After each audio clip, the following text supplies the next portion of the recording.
Thanks for tuning in to this broadcast of the Live at Lunch series on the Resilient Advisor Show. My name is Jay Coulter, and joining me today is Chris Versace, the CIO of Tomatica Research.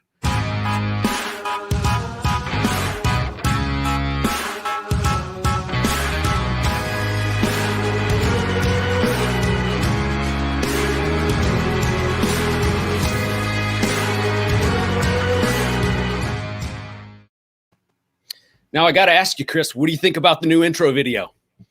I'm not really sure of the technology setup, but did you see what I was doing during the video? I did. You were dancing. I wish I could have shown the dancing because that would probably be more entertaining than the intro video. No. Let's just say that, what did I read? Carol Baskin from whatever that ridiculous tiger show was on Netflix. I guess she danced to Eye of the Tiger last night. That's a lot more interesting than my dancing. Wow. Just another reason to put on my list to not watch television during the week. Yeah, that sounds awful. Well, agreed. I mean, if I had to go on Dancing with the Stars, you would get a lot of this. You know what that is, Jay, right? I do not. What is that? That's called White Man's Overbite. Ooh. Now, did you make that name up or did you learn about it and then? Oh, I stole that from a professional comedian whose name I can't remember. I'm not that good. Well, hey, before we get started, I got to tell you, I ran into a problem last night.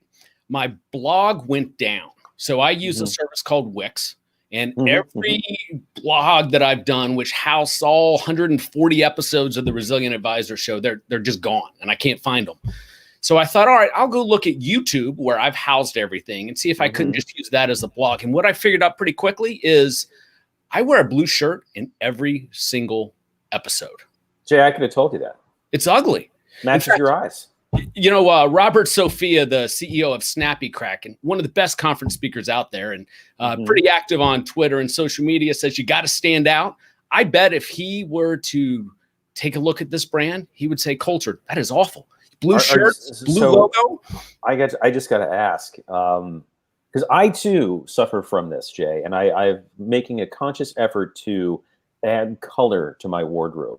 You know, again, kind of in line with White Man's Overbite, you know, I suffer from, you know, khaki pants and khaki shorts. So I got to get some color in there. But so are you going with orange? Are you going with red? Or is there a bevy of colors that you can select from? I don't know. You know what? Maybe I'll reach out to Robert and ask him what I should do with this brand because I clearly don't know what I'm doing. And Chris, you are the first guest to actually prove that you're wearing shorts during the broadcast. You're lucky I'm wearing shorts during the broadcast. I love it. All right. If you're new to the Resilient Advisor Show, and in particular episodes with Chris Versace, we like to talk about stocks. And today we're going to talk about Amazon, Walmart, Mastercard, Tesla, GM. But first, Chris, before we get started, let's talk just a second about some of the new indexes and products that you have coming out at Tematica. Get us up to speed on what's going on. So I think last time we spoke, you were talking all about the thematic leaders, which we have, 10, 11 investment themes at Tematica. And the thematic leaders are simply the cherry picking of what we think at the beginning of the year are the best positioned companies for each particular theme. You roll them all up, you get a nice list of 11 or 12. And I think you pointed out, Jay, that this might be a little too technical for some folks, but they were killing it, as I recall. Fancy term. Yeah. So we're working hard to bring that, as we talked about, into a model platform, and I'm hoping we have something to announce in the coming weeks. But earlier this year, we debuted the Cybersecurity and Data Privacy Index, which supports an ETF over in Europe. I believe we've chatted about that previously. More recently, with the same folks, we debuted the Sustainable Food product that's, again, over in Europe. We're hoping to bring that to the U.S. We've also got Cleaner Living, which doesn't have a home yet, but we're working hard to bring it to one. I think that's a very powerful one, and we'll actually touch on that when we talk about what's going on in the electric vehicle space. And then the most recent one is the Digital Infrastructure and Connectivity Index, which, if you think, Jay, about how we were all kind of like had a change in habit for how we are working, how kids are learning, how we're cocooned at home and just chewing through all sorts of content, shopping more online. This is the digital superhighway that supports all of that. And when you think of the pandemic, and I'm sure you, Jay, I think you might have told me this, that when your kids went to school the very first day, boom, Zoom went down. And we've heard that from other folks. It just points to the fact that we need more densification of the broadband networks that we have, the mobile networks that we have. So another catalyst for this particular index.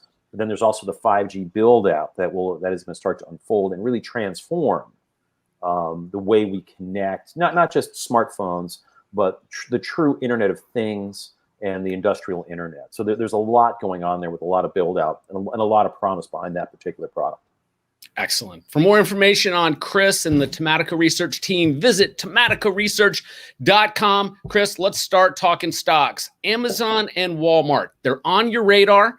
I want to know why they're on your radar. Of course, I'm going to throw up some Y charts on this, but viewers, if you'd like to ask Chris questions about the stocks as we discuss them, simply type a comment on whichever platform you're viewing this broadcast, LinkedIn, YouTube, Twitter, Facebook, and they'll flow through here and we'll post it on the show.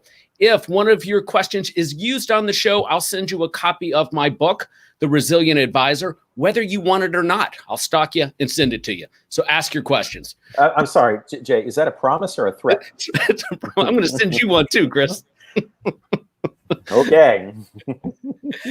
Oh, so what's on your mind when you look at Amazon and Walmart today? And for those new to Broadcast with Chris, we try to look at things through a thematic lens. Right. So just before we get into the stocks, let me just preface kind of what you were talking about, Jay. We look for structural changes.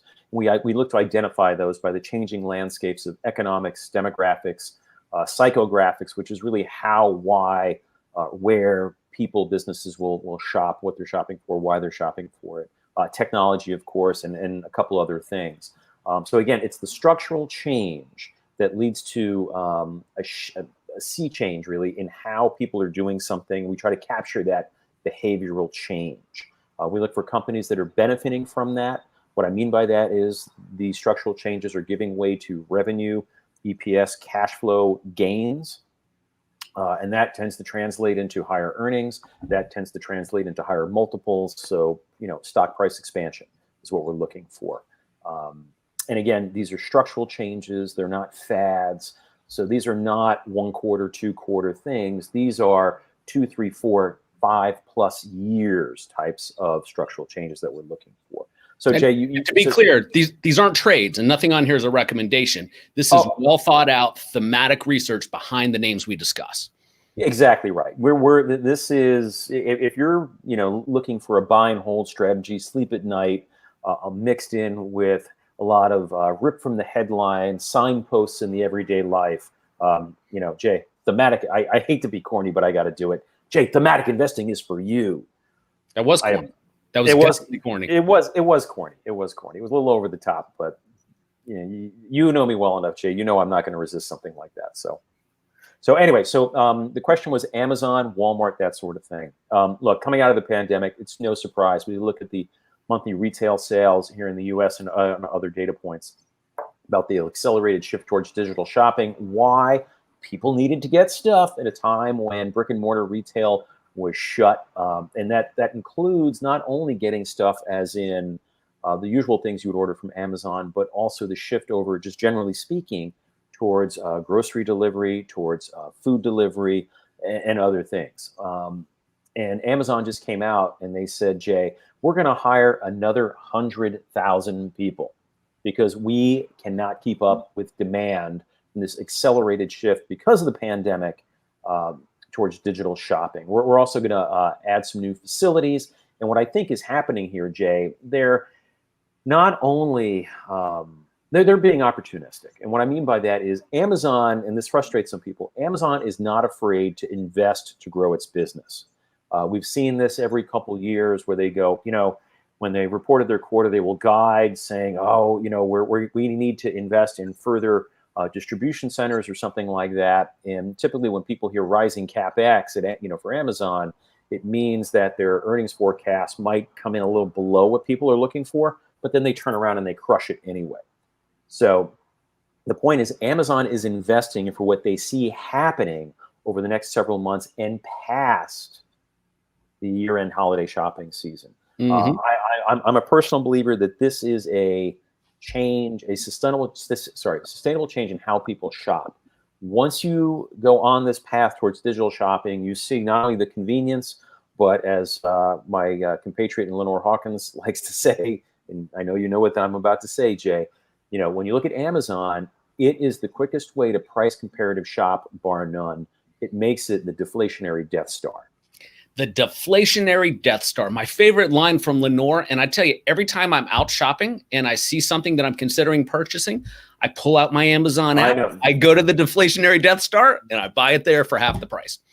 Or something like that. Yeah, I mean, look, I always price comparison shop. The fact that they have that camera that reads the barcode and it comes right up. I mean, it's dangerous. But the key point here is that Amazon is continuing to invest, and Amazon would not make such an investment if they thought that this was not a sustainable shift. That's the key here. There are a number of other reasons to like Amazon, but you also asked about Walmart. So let's talk about Walmart. Let's do a little compare contrast. And my answer, Jay, when you asked me which one would I prefer, might surprise you. Hit me. Okay. So with Amazon available today, you can start signing up for Walmart's Plus membership. It's their version of Amazon Prime. It's $98 a year or $12.95 a month, and it includes a 15-day free trial period. So when we take a look at these things, this is very interesting, right? Amazon has a large and growing number of Prime memberships, right? That's a repeatable service. It gets you a whole host of things. Not only free 2-day shipping, but you get Amazon Prime Video built in. You get photo storage and basic music library and all this other stuff. Walmart, for their membership, you're going to get some deals, and you'll get similar to 2-day shopping, but not the video component. But what I like about both of them, Jay, is for both companies, as the membership grows, it's predictable revenue that allows them to invest in their other businesses. That, as an investor, that predictability, particularly for cash flow, is great, because we tend to see premium valuations for companies tied to that. Not too dissimilar from another favorite of mine, Costco, which, as you know, is really heavily membership driven. As they grow the number of warehouses, the membership grows. And at the end of the day, with Costco, when you look at it, 75–80% of its operating income is derived from the membership. So I see this element starting to play more and more into Amazon, but also now starting to creep into the way people need to think about Walmart. So in terms of the which one do I like better? Very simple. I like them both. I think what you're looking at, Jay, are hands down the number one, number two, the Coke and Pepsi of retail. And if I had to pick one, the winner would be Amazon, predominantly because of Amazon Web Services, which is a strategic differentiator for it compared to any of its retail peers. This is the engine that has high margin, spits off high cash flow, and allows Amazon historically to invest in a lot of the things that they've taken on. So that makes it, yeah. So go ahead. Why has Walmart not already made these moves? I mean, I feel like we've been waiting for 2 or 3 years for Amazon to really, or for Walmart to really ratchet up the competition against Amazon. Is company just too misaligned to execute? No, I don't think that's the case. I think that if you're going to roll something out like this, where you're telling everybody across the nation you're going to get 2-day delivery or better, you need to have that infrastructure in place. And that takes time. You need to not only have the distribution centers, you need to have the partnerships to get them, to you within that time frame. To you, meaning, of course, the consumer. So I'm not surprised. But remember, too, Jay, that we have seen Target invest over the last few years, and their digital business is killing it. Walmart, the same thing. Even Costco.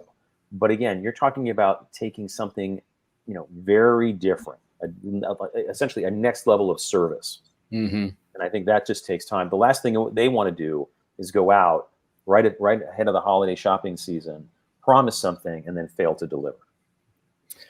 Well, you have the business and what you think the business will do over the next investing time period that you're looking at. And then you have what you think the stock price can do over the next investing time period. And it's the same argument that small cap value investors are making today. Over the next 10 years, what has the higher likelihood of having a better price performance for you.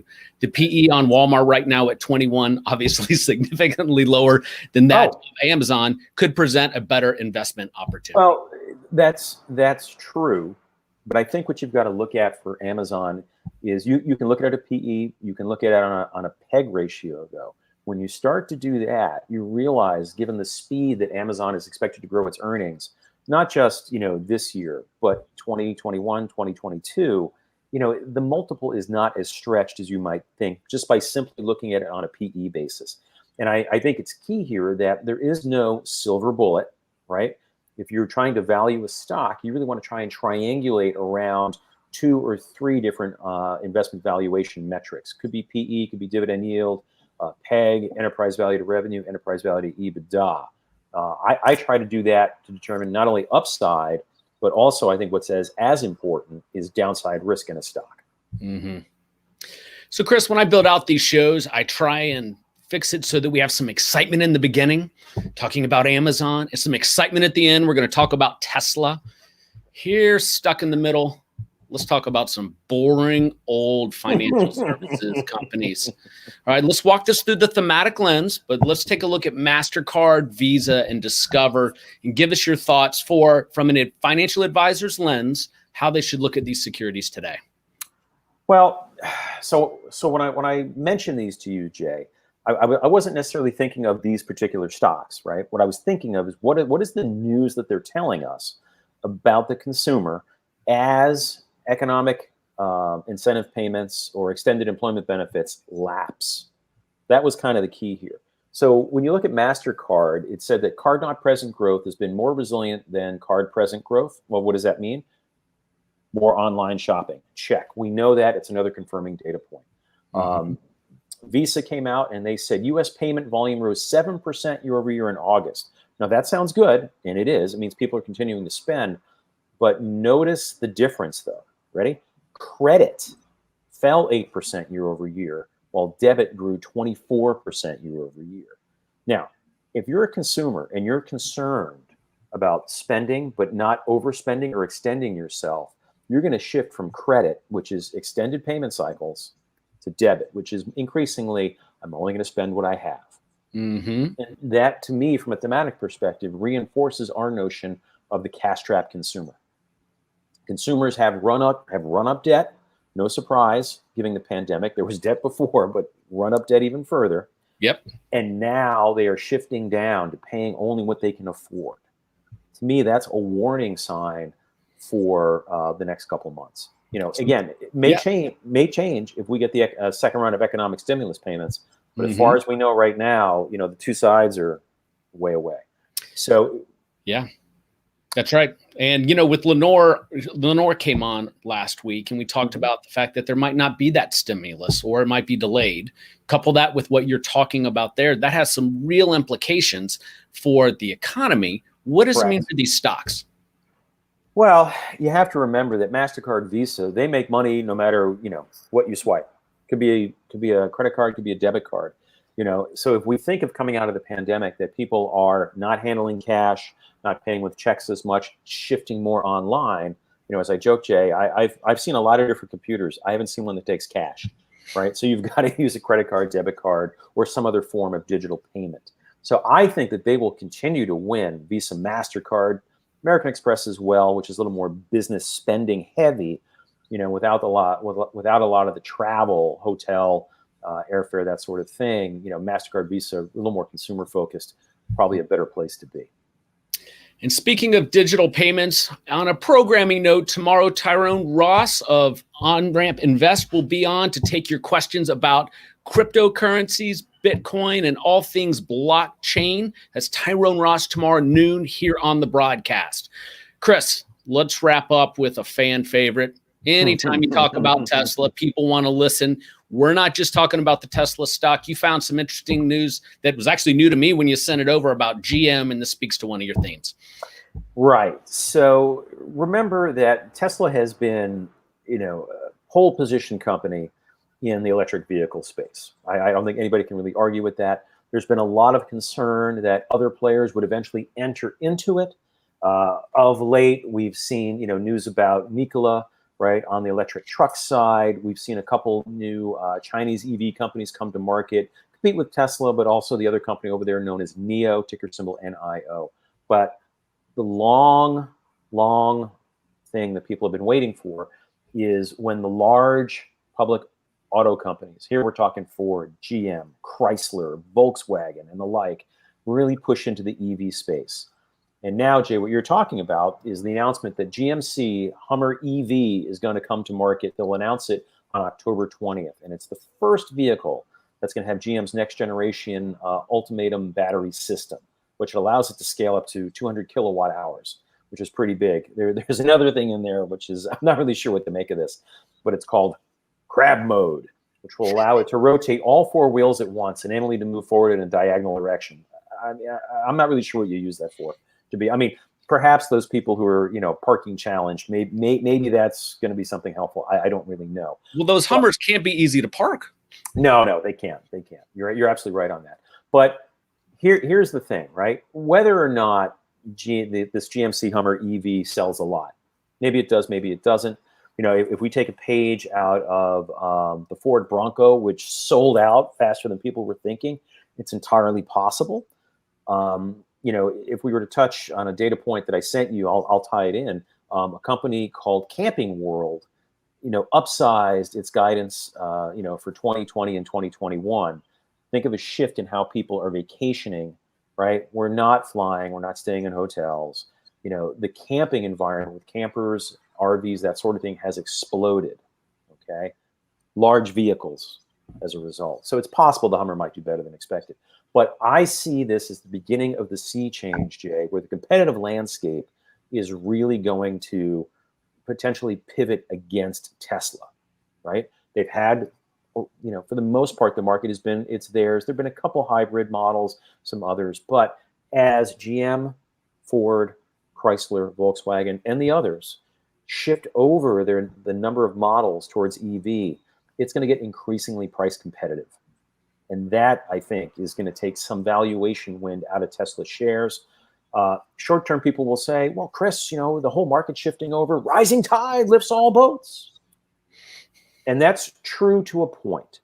If you believe in rising tide lifts all boats, I would say you want to invoke a different investing strategy, which we refer to at Tematica as buy the bullets, not the guns. What do I mean by that? You want to look for key suppliers that sell to everybody, right? The arms merchant, if you will. The best example of that is Qualcomm in mobile phones and now smartphones.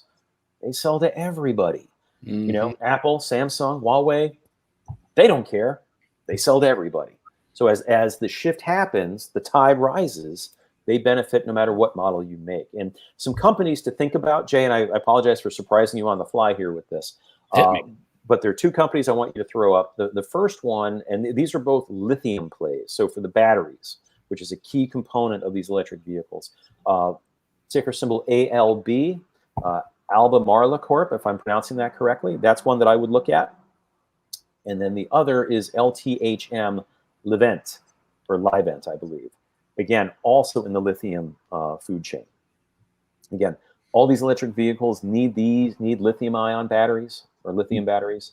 So, again, as we see other players shift over, these could be two in the supply chain to benefit. Excellent. Thanks to the handy-dandy wide charts, Chris, we can do this on the fly, almost like we're a professional broadcast company. Hey, Jay, can you do one thing for me? Can you throw Tesla in there too? I can.